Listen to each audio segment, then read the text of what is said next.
Welcome to the Writer Reads Chronicles of a Dark God, Book 2, Dark God's Rise, Chapter 16, Unexpected Aid.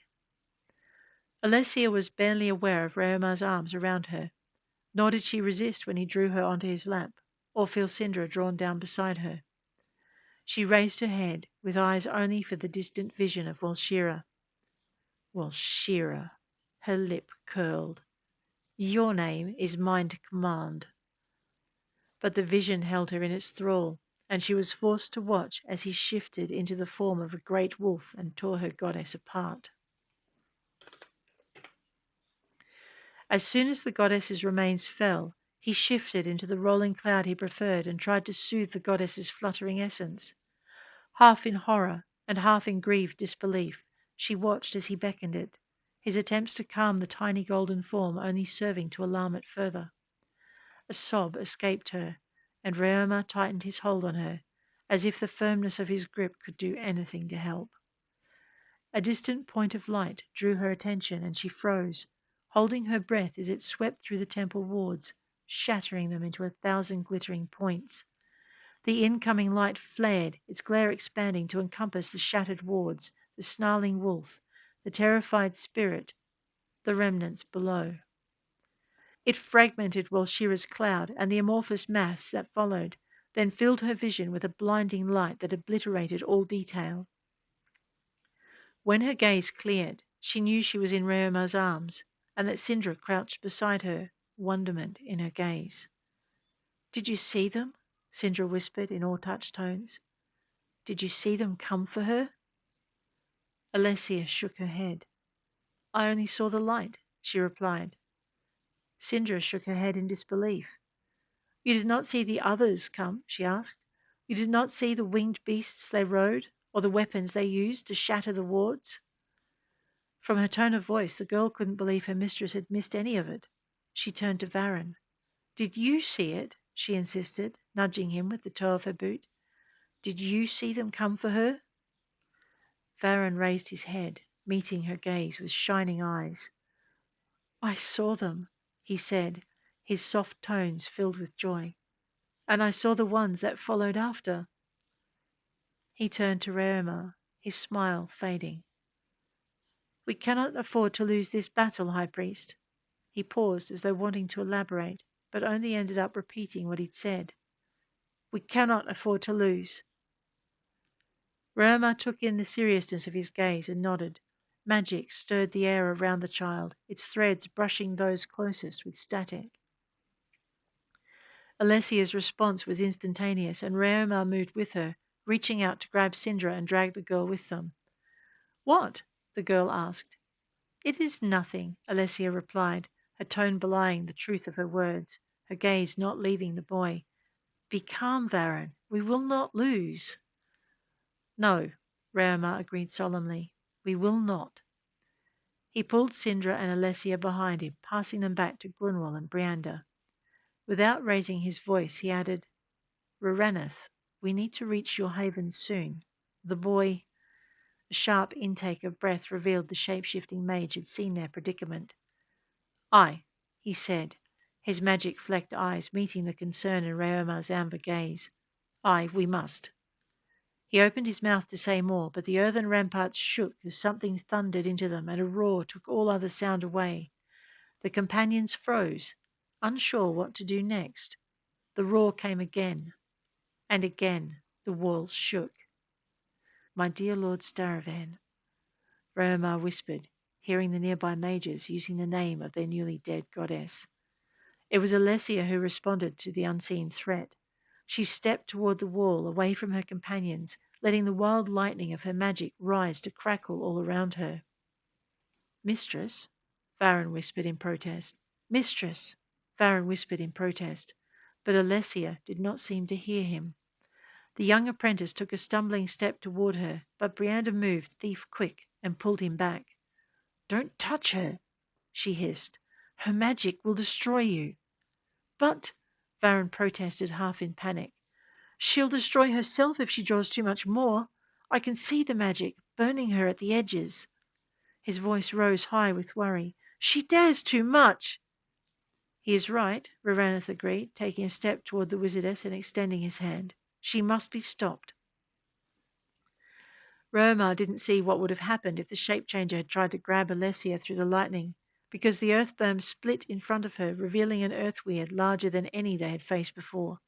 It slid forward, speaking as it came. Hold, it ordered, drawing Alessia's attention. Wizardess, I would do you no harm. I have come to lend you aid. Raomar recoiled, his blade clearing its sheath in reflex before he registered what the creature truly was. An elemental, untainted by the old one's touch. Instead of corrupted earth, this one smelt of clean ground washed by spring rain. A new growth. To Raomar's relief, the wizardess relaxed, dropping the lightning she had balled in her hand. Varen relaxed in Brianda's grip, observing the wild magic drain from his mistress's body to saturate the earth beneath her feet. The earth weird bowed, lowering its head in respect to the wizardess.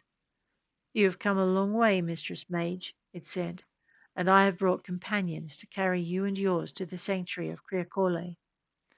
Alessia sagged. Oh, she said, then laid a hand over her heart and inclined her head toward it. Thank you. This time it was Ruraneth who caught her as all consciousness fled. Varen quivered, pulling against Brianda's grip until she released him. He took several steps forward, stopping when he was within a yard of the creature and regarding it with serious eyes. You have come to take me away, he stated softly, adding, The Master has bid you come for me. The elemental inclined its head. You are very perceptive, it acknowledged, but remained where it was. Varen swallowed, keeping his gaze upon the creature's face. I saw the ones who followed the one who came for Sofriel's soul, he told it, and my magic is growing beyond the capability of my mistress. He sighed. The Master cannot ignore my need, or the danger I pose to those around me. He jerked his head in Alessia's direction, especially now. His eyes glittered with tears, and he gulped. Nor can you ignore his call, the elemental replied. We both know this. You must come with me. Syndra stepped forward, her gaze darting between them. No, she said, her voice husky with grief and protest. She addressed Varen. You can't just leave. Her grey eyes took on a determined glitter. You are Mistress Alessia's apprentice, no one else's. She paused as though gathering the words. When she spoke again, her voice was surer than before. You can't just leave without her permission. You need to ask her blessing. You should wait until she can grant you permission, until she can.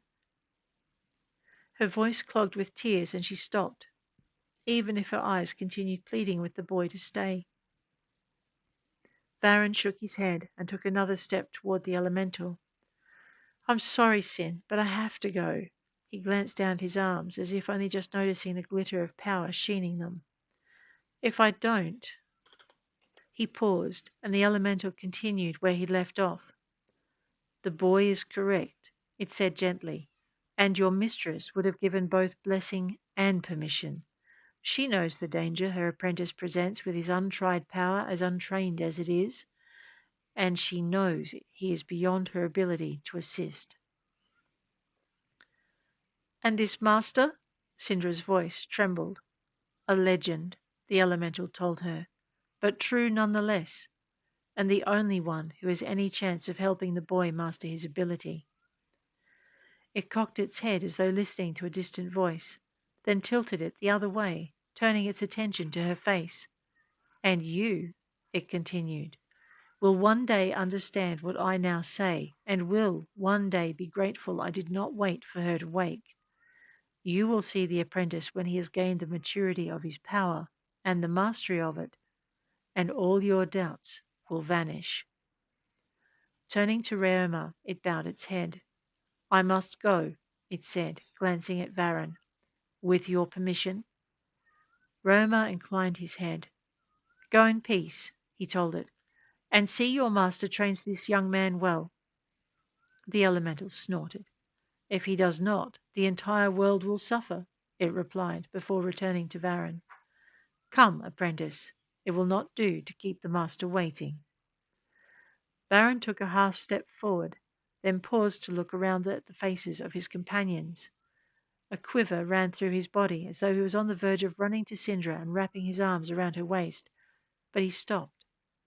Taking a deep breath, he straightened his shoulders and moved to the earth elemental's side.